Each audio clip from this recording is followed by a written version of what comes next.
What is up, everybody? So today lesson will be on grifting. And as you know, a lot of people are spreading the word grifting around so much. I mean, they are just shaking it all over the place like black people season their food.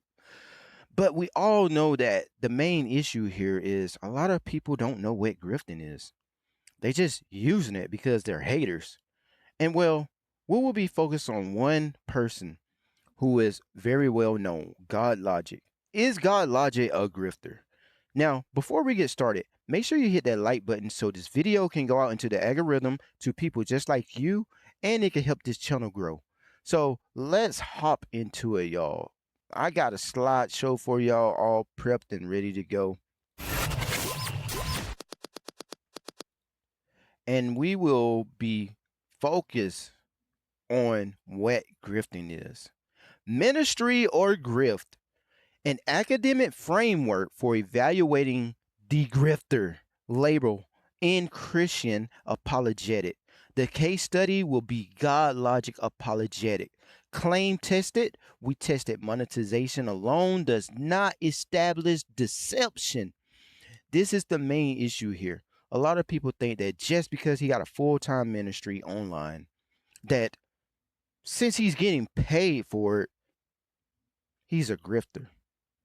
That's not true.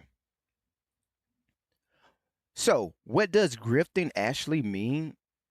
Well, let's start with a definition before applying the label. Grift. Here is the definition.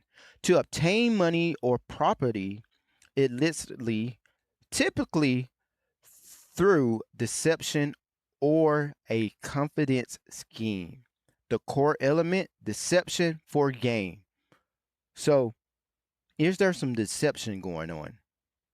It's not the same as receiving donations, having paid membership, earning ad revenue, building a public platform, or being controversial or wrong. So even if you think GodLogic is just wrong in what he's teach, he's not a grifter. Dower Bros. Yeah, that's right. Dower Bros love to say that GodLogic is a grifter because he don't believe in the true church. Well, that don't exactly make him a grifter. So you're wrong about that. A workable test for Christian grifting. It is a serious accusation need more than suspicion about money. So number one is deception. Is a material claim knowingly false or misleading? Number two, the financial motive. Is the deception used to obtain money, property, or support? Number three, the pattern. Is there repeated evidence rather than one disputed statement? Number four, the pretext. Is the religious mission mainly a cover for financial scheme? If deception for gain is not established, grifter is rhetorically stronger than the evidence. Ministry can be funded without being a grift. Yeah, that's right. The ministry can be funded without being a grift. The relevant distinction is how money is obtained. How is money obtained? Not whether money exists. The legitimate ministry funding, voluntary donations. We don't actually beg people for money. These are voluntary donations. Membership supporter program. Well, what is a supporter program? A GoFundMe is a supporter program. It's a site where you can help someone who is in need. Example, IP got doxxed. He needed help to move quickly. As we know that YouTube only paid monthly. So therefore, IP had to create a GoFundMe so they have the money quickly to be able to move his family safely at a very fast pace. Ad revenue and media income, travel and equipment support, full-time ministry compensation. So what is grifting? False stories to trigger giving. We actually have evidence of the people doxing. Misrepresented expenses or need. Fake credential or fabricated results. Hidden financial schemes. Religious claims used knowingly as a con. Same category, money, different moral mechanism, transparent support versus deceptive extraction. So, what GodLogic publicly say his ministry does? Public description provided testable claims about purpose and use of support. So the publicly stated mission is interfaith dialogue, evangelism, biblical defense, debates, and equipping Christians. You can actually find this on godlogicapologetics.com. Stated use of donation, well, it got travel for debates and outreach, audio slash video equipment and digital tools, books and resource giveaways, charitable initiative, support for full-time ministry. As y'all know, GodLogic didn't go full-time right when he started YouTube. It actually took a while before he actually went full-time, because we know that YouTube itself pays only monthly. Ministry, history, and observable consistency. Consistency does not provide every claim, but it matters when testing a fake for money theory. So, sustained focus. Public profile describe a recurring focus on Christian apologetics, evangelism, and interfaith debate. Repeated formats, live debates, street conversation, teaching streams, and question-led apologetics recur across the platform. We see this all week long, every month. There's no crazy switch up. There's nothing alarming going on here, guys. Multiple audience material addresses Islam, Jehovah's Witnesses, Mormonism, Unitarianism, atheism, and other viewpoints. We see that we have multiple audience on GodLogic page. It's not just the Muslim, even though Muslim are his main people that he's focused on. Why? Because, well, Islam is one of those growing religions that try to strip the Christians away from Christianity and make them convert over to a false doctrine. Public facing mission.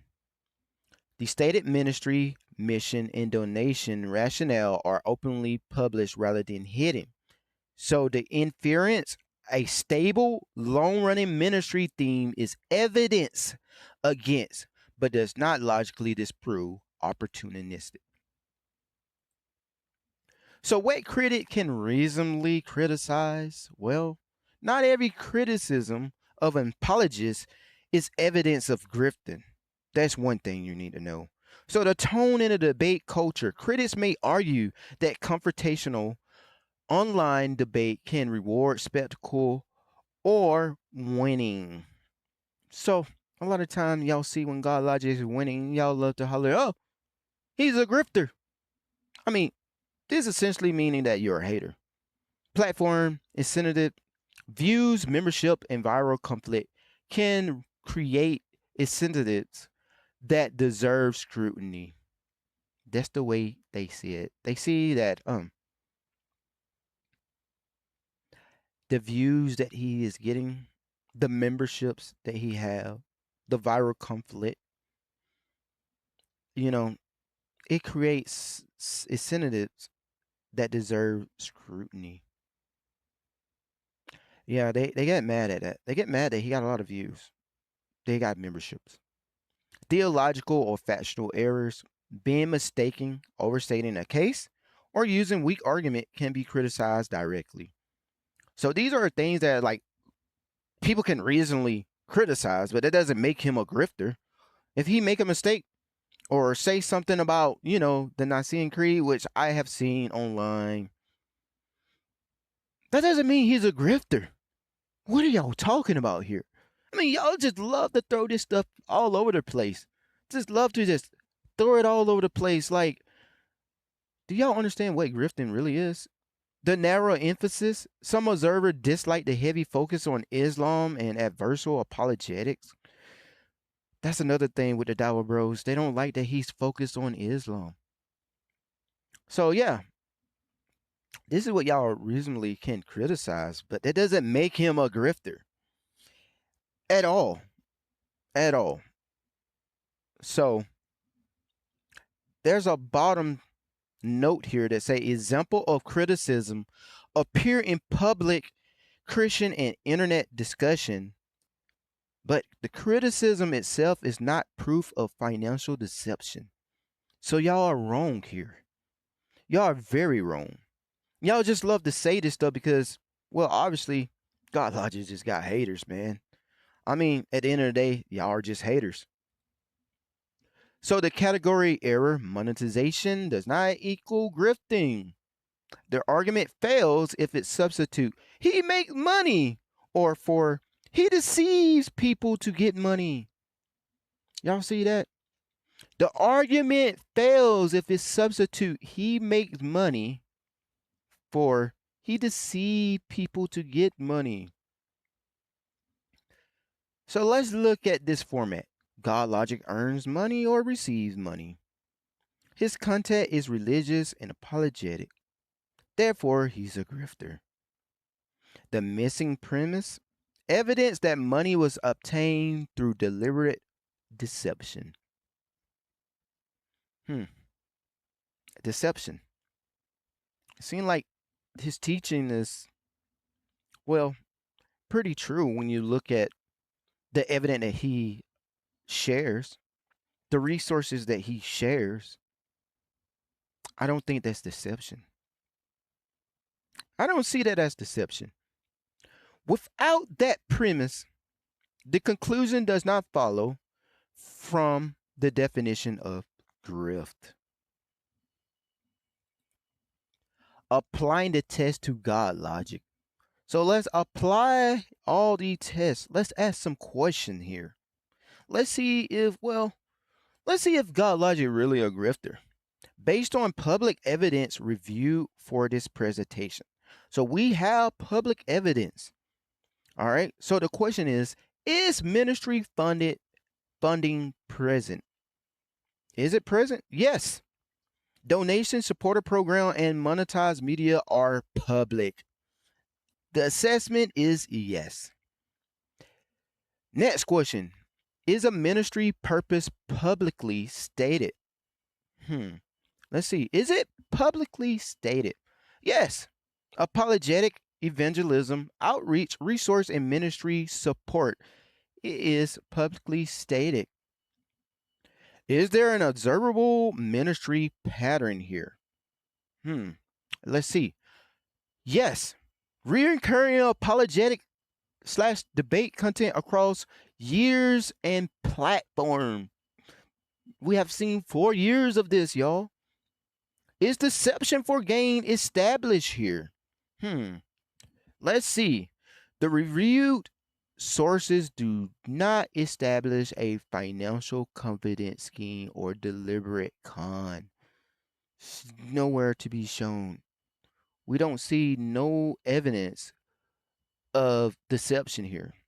So the conclusion is evidential, not absolute, but absent of proof in this review is not proof that no contrary evidence could exist. But from what we looked at so far, there's no grifting here, y'all. So the conclusion, ministry versus grifting. Use precise categories and demand evidence proportionate to the accusation. So calling GodLogic a grifter requires evidence of deception, financial extraction, not merely evident that his ministry earns money. So we're going to need evidence for deception, y'all. Not because, oh, he's wrong. No, we actually need evidence of deceptive financial extraction. We need the evidence for that if you want to call GodLogic a grifter. On public evidence reviewed here, his stated mission, reoccurring apologetic work, and disclose funding purpose fit the ordinary structure of a funded ministry more closely than a dictionary concept of a grift.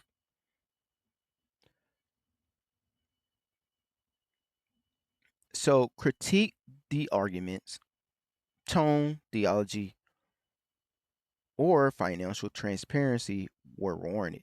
But grifters should not become a synonym for a Christian creator who get paid. So y'all could go ahead and critique his argument, his tone, his theology, or financial transparency. See, but they were warranted. But grifter, it shouldn't be used.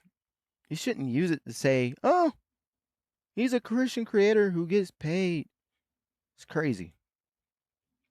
So the last slide here I got is the sources, and you can find them right here. These are all the notes. And man, I just want to just educate y'all on grifting, because a lot of time people are just using the word grifter so much. I mean, if y'all want to keep using it, keep using it. It's only helping his platform grow. It's only helping Christian grow here on YouTube. It's not that we're deceiving people or anything. We're just doing what we are called to do. And if God wants to reward us for that through YouTube, well, you can't get in the way of what God has for us. And honestly, this is not to deceive people. This is to educate people.